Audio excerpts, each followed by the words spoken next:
Hey, Jose, thanks for your response here in week 10. And glad we're going to get to see each other in person at the Intrasem retreat. I'll be in touch with you about that soon.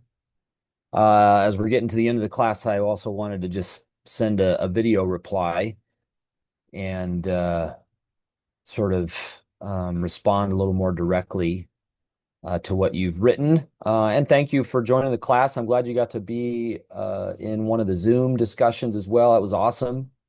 And so hope our paths are going to keep crossing. What you've written here about Pilate, I think, is exactly right. And it is to be contrasted with a sort of mainstream of Christian interpretation that I think has been politically naive and makes Pilate into a sort of hero trying to protect Jesus against the Jews.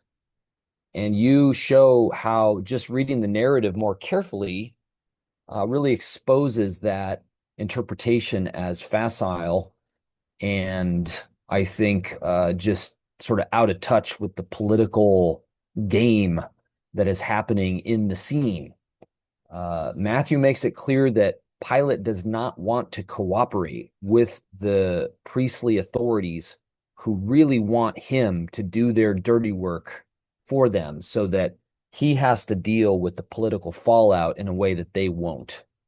And Pilate does not want to do that. And so I think that's why he feigns the sort of just ruler who's concerned about the innocence of Jesus when in fact he doesn't give a shit about that kind of thing. And everything that we know about Pilate from other sources indicates that he's a typical Roman proconsul who does not care about what's true, does not care about what's just. He cares about Roman interests.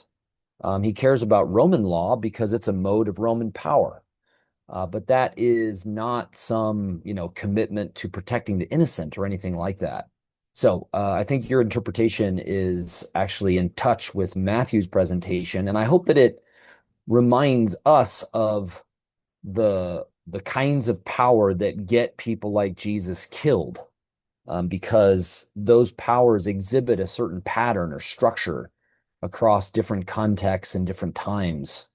And so we continue to have authorities who try to maintain their position by pretending to be concerned with justice when in fact they are concerned only with their short-term political interests.